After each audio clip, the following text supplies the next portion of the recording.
ফসলের মাঠে হঠাৎই বন্য শূকরের দল, মুহূর্তেই ছড়িয়ে পড়ে আতঙ্ক। চাঁপাইনবাবগঞ্জের শিবগঞ্জ উপজেলার শ্যামপুর ও বিনোদপুর ইউনিয়নের মধ্যবর্তী এলাকায় সাম্প্রতিক সময়ে বন্য শূকরের আক্রমণে বিপাকে পড়েছেন স্থানীয়রা। গত ২ এপ্রিল কামাত গ্রামে আম গাছে স্প্রে দেওয়ার সময় হঠাৎই শূকরের হামলায় আহত হন ৩ জন। গুরুতর অবস্থায় তাদের রাজশাহী মেডিকেল কলেজ হাসপাতালে পাঠানো হয়। চিকিৎসা শেষে কয়েকদিন পর বাড়ি ফেরেন তারা। একই দিনে হাদিনগর ও খুন্দা গ্রামেও পৃথক হামলার ঘটনা ঘটে। এতে এক নারীসহ আরও ৩ জন আহত হন। শুধু মানুষই নন, বন্য শূকরের আক্রমণে ক্ষতিগ্রস্ত কৃষি জমিও। ধান, গম, পেঁয়াজ, রসুন ও ভুট্টা সহ বিভিন্ন ফসল নষ্ট হয়ে যাচ্ছে। ফলে চরম ক্ষতির মুখে পড়ছেন কৃষকরা। খুব ক্ষতি করছে, থাকতে পারে না এই দেশের মানুষ। আমাদেরও গম পাই আছে, কৃষের মাঠে তো কাটতে যেতে পারে না, ভয়ে বন জানোয়ারের ভয়ে যেতে পারছে না। মাঠে আসতে মানে খুব ভয় লাগছে, ভয় লাগছে, বাড়িতে থাকতে পারে না, খুব ভয়ে। আমি একটা ছোট মাঠে লেছি, পোকা মনে করে একটা দেখছি পোকা নাই, ওই জন্তুটা তখন আমার দেওয়াটা মাথায় একটা বাড়ি মারতে যাচ্ছিল, তখন মারতে পারেনি, ওকে এঠে করে ফেলে দিয়ে কামড় দিল।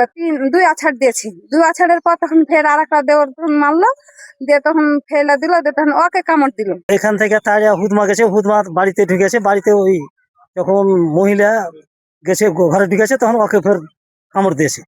বাজার থেকে আসছিলাম আমার বাড়ির পথে, তা আমাদের গ্রামের শেষ মাথায় একটা আম বাগান আছে। আম বাগানের ওখানে বাঁশের ঝাড় আছে, ওখান থেকে একটা হিংস্র বনসর বাড়াইলো, বাড়িয়ে সরাসরি একবারে হা করে ধাওয়া করলো আমার সাইকেলের উপর, আগা চাকায় ফেলে দিয়ে তখন আমাকে এলোপাথারিভাবে ধরুন কামড় দেওয়া শুরু করলো। আতঙ্ক এতটাই ছড়িয়ে পড়েছে যে অনেকেই এখন মাঠে যেতে সাহস পাচ্ছেন না। কামাত সরকারি বিদ্যালয়ের পাশেই হামলার ঘটনা ঘটায় শিক্ষার্থীদের মধ্যেও তৈরি হয়েছে ভীতি।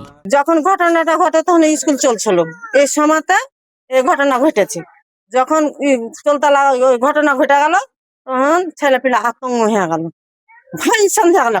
ভয় যখন চলে না, তখন ছেলেপিলার মা বাপ এসে, গার্জেন এসে তারা খেলিয়ে চলে গেল।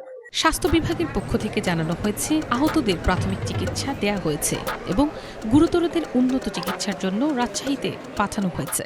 এটার চিকিৎসা ব্যবস্থা সাধারণ গতানুগতিক চিকিৎসার মতোই, কিন্তু যেহেতু শূকর একটা বন্য প্রাণী, এটা অনেক সময় আমরা জানি যে কুকুর, বিড়ালের কামড়ে যেটা আমাদের জলাতঙ্ক বা এগুলি হতে পারে। আমাদের মেডিসিন কনসালটেন্টের সাথে আমরা কথা বলেছি, উনি উন্নত চিকিৎসার জন্য রাজশাহী রেফার করাটাই যথাযথ মনে করেছিলেন। প্রশাসনের পক্ষ থেকে বলা হয়েছে, বন্য শূকরের আক্রমণ প্রতিরোধে প্রয়োজনীয় ব্যবস্থা নেওয়া হচ্ছে এবং স্থানীয় নিরাপত্তা নিশ্চিত করতে কাজ চলছে। বিষয়টা নিয়ে আমি জনপ্রতিনিধি সহ ওখানকার বিজেপির যারা রয়েছেন তাদের সাথে আলোচনা করেছি এবং এই বিষয়টা আমরা সর্বোচ্চ সতর্কতার সাথে আমরা পালন, মানে আরো যেন কোনো আক্রমণ না হয়, এই বিষয়টা আমরা বিজেপির সাথে কথা বলে তা নিশ্চিত করার চেষ্টা করছি। এবং পরবর্তীতে এখানে আসলে কোন স্থান দিয়ে আসলে বন্য শুয়োরগুলো প্রবেশ করেছে বা কোথায় আছে এই বিষয়ে আমরা এখনো বিজেপির সাথে কথা বলেছি। আমরা আসলে কি এখনো মানে পুরোপুরি নিশ্চিত নয় যে কোন স্থান দিয়ে ঢুকেছে বা কখন ঢুকেছে। এই কাজেই আর পরবর্তীতে যেন এ ধরনের কোনো পরিস্থিতি না হয়, এজন্য বিজেপি সতর্ক অবস্থানে রয়েছেন, তাদের নিয়মিত টহল পরিচালনা করছেন।